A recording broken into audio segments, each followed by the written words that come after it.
I've just come out of a presentation I've just delivered on that very subject. I think the business model we designed 20 years ago was maybe 15 years ahead of its time.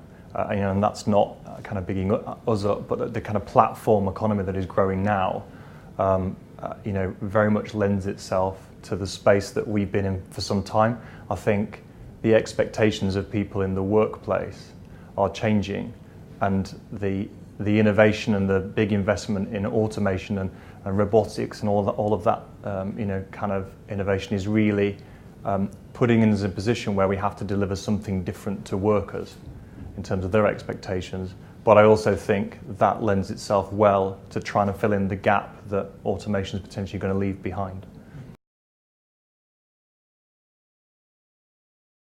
So that's an interesting one. A definite kind of crystal ball element to that. I think if the natural assumption is that the routine, predictable, process-driven work is going away, then the residual work, what is left behind, will become more complex, more unpredictable.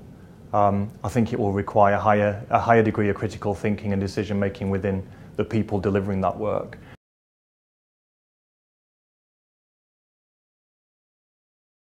I think a commanding position is always fragile. So, this is definitely an industry where we are seeing traction in the competitive landscape.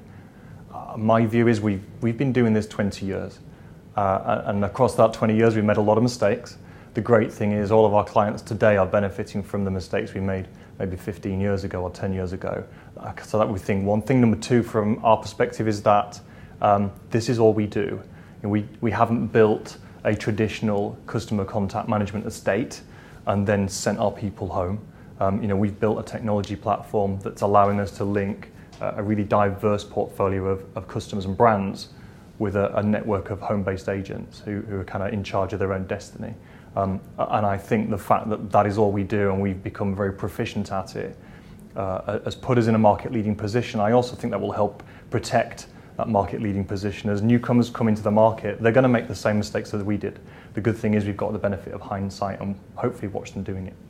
No, I think employment will always retain its position, as will brick and mortar environments. The media is full of people who went wholesale into virtual working, and now for whatever reason, IBM is a great example, bringing all of their marketeers, their collaborators back into the office because they don't see it working for them in terms of meeting their specific needs.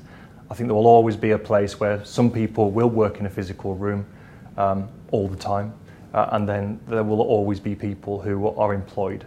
I guess it is how you blend that static element with all of the other working models that they're going to come through, and they're going to be new ones. We only have 2 or 3 or 4, but if you look at the principles of crowdsourcing and the platform or gig economy, there are going to be people with some really great ideas who are going to come into that market and go, I've got something different that you didn't think about before, and that's the really exciting bit.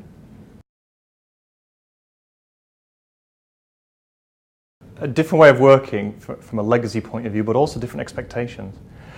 Generation Z coming through, the app generation, they want freedom and flexibility, and the opposite end of the scale wants stability and predictability and balance. And actually, I'm not sure the answer's out there just yet, because this is emerging. I think a lot of organisations, I've just come out of a session where we've talked about how many organisations in the room were vested in technology, and then do they have a connected people strategy? And only a third of the people in the room had a connected people strategy that goes, when we've delivered this is what we're going to do with the people. So I think genuinely industry doesn't know how I'm going to create an environment that's going to engage my millennials as well as my Generation X's or Generation Z's. Ooh, that's an interesting one. So I can talk from my own perspective, in terms of some of the engagements that we're involved in. I think what we are seeing is, I think there's less dominance by one partner. So I think there's going to be a trend of having somebody as a prime supplier who governs the overarching relationship, but then we'll go out and build an ecosystem of specialist vendors, more niche vendors, recognizing that they can't deliver it all themselves, nor can they be the best at doing that.